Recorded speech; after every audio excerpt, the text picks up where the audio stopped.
What is going on, guys? It's Meui here, back with another first Descendant video. And for this video, we're going to be going over a pretty simple build for Gley that allows you to use infinite ammo with any weapon. Now, this build is centered around using infinite ammo without using Massive Sanguification and without using the Massacre itself. Now, the reason for a build like this is because there is a lot of weapons that actually are worse with the Massacre. An example of this would be Greg's Reverse Fate. And the reason for that is because when you use a weapon with Gley's Massacre, you do not get the weapon's passive. And there's weapons such as Greg's where the passive is a lot of the damage, and you obviously don't want to lose that passive. So things like that, things like the Afterglow sword, there's a lot of weapons that fit this category in which you would actually want to use this build over using Massive Sanguification with Massacre. Now, this video is going to be a bit on the shorter side in terms of build guides. We're going to go over the build, the equipment, and then I'll give you guys a quick example of using it with a few different weapons. And one last thing to note is that this build shares polarities with my Massive Sanguification Massacre build. So if you guys are using that build, you'll be good to go here for this one as well. Anyways, let's not waste any more time and get right into the build itself. All right, and before I get into the modules and why I have what I have here, one important thing to note about using Gley without the Massacre and without Massive Sanguification is that you don't actually need any skill power anymore. The skill power is to scale the damage on the Massacre. However, because we're not using the Massacre, we're going to be focusing on firearm attack, and that is going to play a role into both our modules as well as our gear itself. So we're going to go over the core here, and then we will get into the flex options. So first, obviously, we have our sub module. Now, again, you can always pick whatever you want here, really, but I always like to go with long distance maneuvering because it helps with grappling weak points on bosses. So I will always take that for most of my Descendants. Now, on top of this, we still need to maintain our 100% uptime on our increased sensory ability, which means we are going to need a lot of cooldown as well as some duration here. So we're going to start with Nimble Fingers. Similarly to the Massacre, Massive Sanguification setup, we still are going to want to take Nimble Fingers for that extra cooldown. For our focus mods, we actually don't need these leveled up anymore because, again, we are not using skill power. The skill power is for the Massacre, but because we don't have to account for that anymore, we can simply drop these both to level 0 here. So I have focus on fusion and focus on non-attribute. Now, the reason I swapped to focus on fusion is so that we can make space for other modules here, but obviously Gley does not have a fusion ability, but that's okay. We are simply using these for the cooldown here. And if you actually look at my infinite ammo ability, we have a cooldown of 7.4 and a duration of 7.8. So we are just above the mark for 100% uptime here. So we're going to want to take these two focus mods. Again, just leave them at the lowest level possible. You can level them up a little bit if you want. As you can see, I do have some extra module capacity, but it's really not going to do anything for you. Now, our last cooldown related mod is going to be MP conversion. Obviously, Gley doesn't have MP, so the loss there doesn't matter, and we get the extra cooldown that we need to be able to have 100%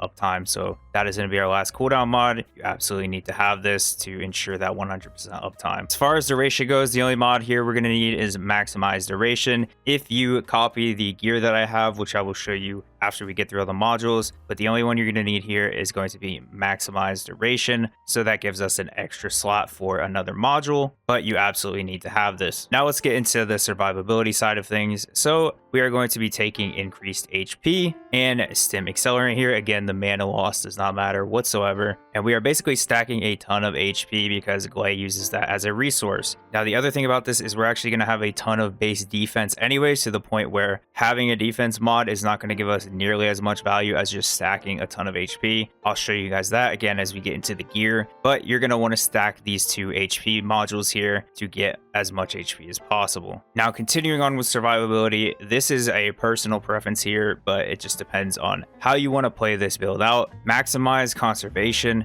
skill cost reduction. This actually applies to how much HP it takes for you to cast your abilities. So if you have this, it's going to cost you less HP. Now, this can work against you as well because you're going to be using things like the Annihilation set, and you may be using Walk a Tightrope as well. So it can work against you, but it also does make it easier to maintain that 50% HP range while also staying alive and having extra resource. So I found that this is super helpful. Now, you can play this build where you kind of try to hover below 50 50% HP for max damage, or you can play it in a way where you just kind of try to maintain as much HP as possible for survivability and still do a ton of damage, but obviously you won't be benefiting as much from the Annihilation set. And then in the case that you want to play the build like this, obviously we have a Walk a Tightrope here, but I will show you a flex option if you would rather prioritize just maintaining as much health as possible and you're okay with maybe losing some of the damage here. But for the core here, we're going to be using Walk a Tightrope. I personally like to maintain that 50% HP range, so this gives a lot of extra damage to this build. Because we are relying now on firearm attack, that 30% is huge for us. But again, I will show you a flex option here if you do not want to use this. And our last mod is going to be Shot Focus. Now this is just, again, some free firearm attack for our build so that we're doing a lot more damage. But again, a lot of people I know don't have this mod, so I will show you guys a flex option for this as well. So there should be something in here for everybody to make sure that you can utilize this build in the way that you want to, whether you want to have more survivability or whether you want to have more damage with it. All right, so we're going to get into the flex options now. There's a Transcendent mod that you may want to flex in certain circumstances, and that circumstance is pretty much only with the Enduring Legacy, really. I would not really recommend this mod for anything else besides that weapon in the current state of the game. But if you are using Enduring Legacy with Gley, this is actually not a bad swap here. Essentially what this mod does is makes it so rather than your Q giving you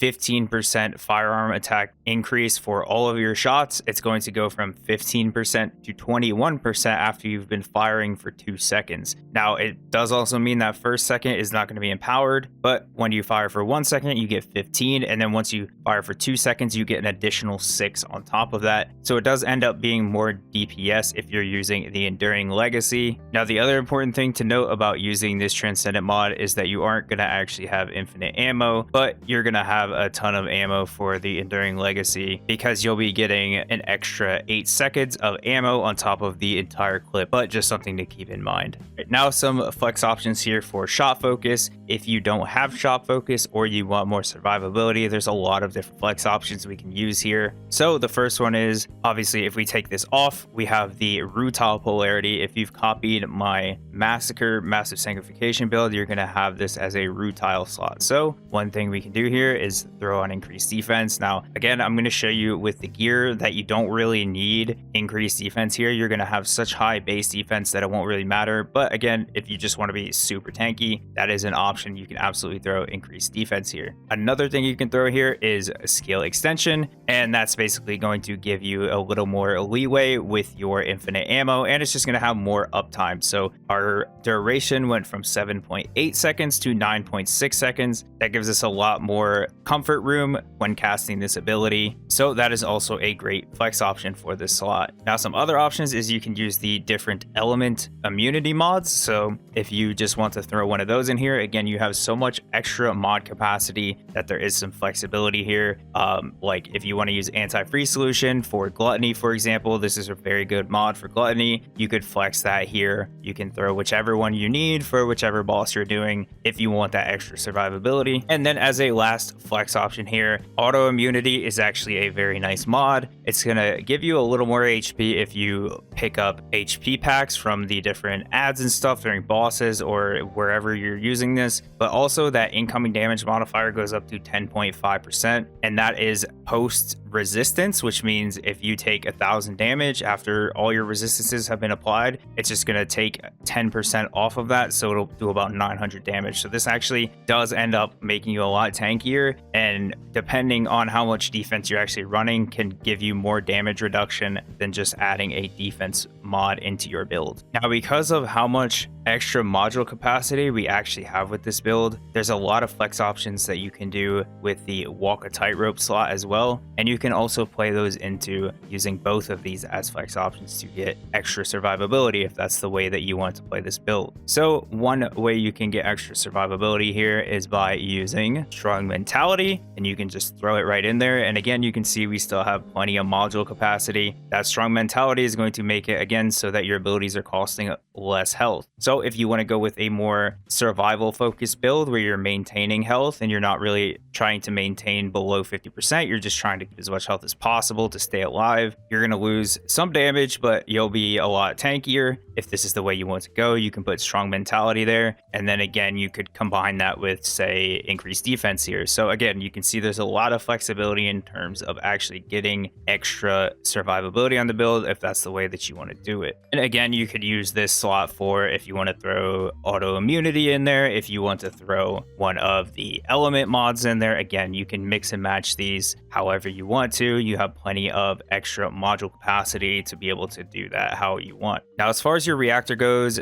you typically are going to want to just get any type of reactor where you can get gold, duration, and cooldown. This is because skill damage does not matter at all for this build. Again, we're just pumping up our firearm attack, which means the mounting and the different type of skill power boost ratios on your reactor do not matter at all. The only thing we're looking for here is the substats. So the one you absolutely have to have on your reactor is, again, going to be skill cooldown. Now, the duration is just going to depend on your modules. If you want to use what I have here, where you are only using one duration module, then you are going to need to have duration on the reactor as well. But again, this should not be too hard to farm because you can farm it in any place you want to. So just go somewhere that drops a lot of reactors and try to get one of these. It took me about an hour of doing Valby circles to get this, but I don't think it should be terribly difficult for you guys. And you only really need gold cooldown and then at least purple duration, and you should be good to go. And then finally, for your component set, you are going to want the annihilation set ideally. Even if you are using the build that is much more HP focused and just focus on maintaining HP, you're still going to be missing HP, so you're going to get value out of this, and the duration is also very helpful as well. So for the auxiliary power, what we're really looking for here is max HP. The other thing that would be nice to roll here is the fire resist, but I don't have it on this one, and I got a really high HP roll, so I've just decided to use that. But essentially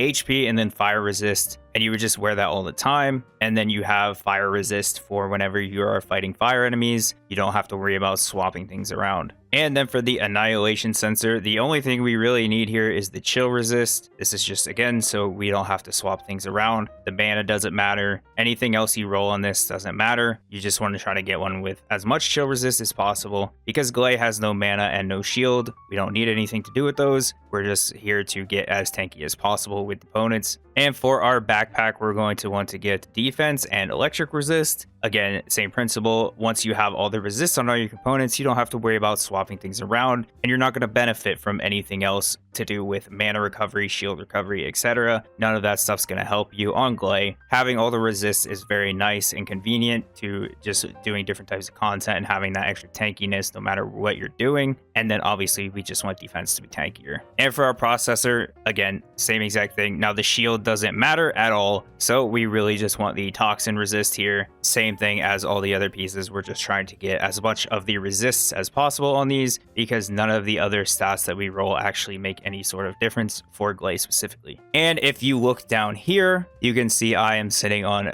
above 20,000 health and above 16k defense, and that is without any defense mod whatsoever. So you are already very tanky if you get a decent component set, and you should be able to get one without too much trouble because this drops from the Devourer. And I'll show you guys real quick. If I was to throw on a defense mod here, I now have 43k defense. So if you really want to be that tanky for whatever reason, you definitely can be. Now keep in mind, defense has diminishing returns, so 16k is going to be plenty, but if you want that extra survivability, it's there for you. All right, and now let's quickly get into a couple examples of weapons that would go very well with this build. So I'm going to spawn a level 100 enemy here, and I'm going to pop my buff. I'm not going to worry about dropping my HP below 50% here. I just want to show you guys the flow of the build itself. Now, one important thing to note about using weapons with infinite ammo Gley is that you are going to benefit massively from having mental focus on any weapon that you are using. Now, this mod is pretty bad on basically every other Descendant, but it is incredibly important to have on Gley. Now, I don't have this mod on all of my weapons, but when the new preset changes come out with Season 1, that will make it a lot easier to change your weapons to work with Gley. You'll just have to simply change the polarity of whatever your rare mod is to that of mental focus. Throw your mental focus in there, there for Gley and you're good to go. Now there is some cases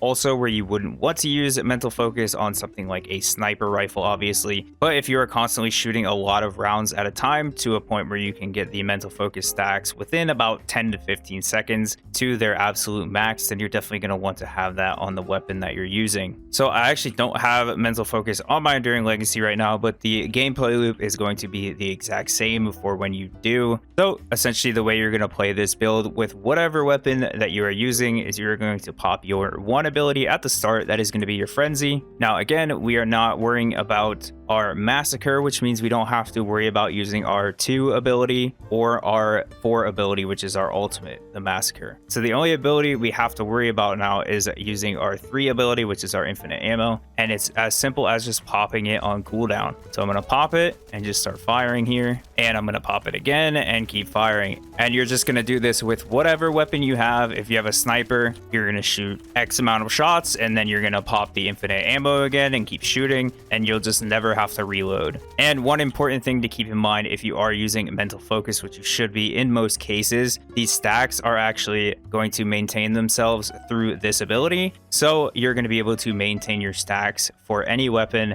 as long as you use your infinite ammo ability and then keep shooting and then use it again and keep shooting. So obviously on something like the Afterglow sword, you're not going to be using mental focus, but you're still going to be doing the same exact gameplay loop here, which is shoot a couple times, use your infinite ammo, shoot a couple times. So it would just be like this. So you can see the cooldown, you can just shoot, and once your cooldown's up, you just pop it again and keep going. Here's just a real quick example of using this build. Now I'm going to spam my Q here to get my health below 50%. But again, if you are just going for this survivability setup, you don't need to do this. And I'm all prepped, so I'm going to pop my infinite ammo and just go at it.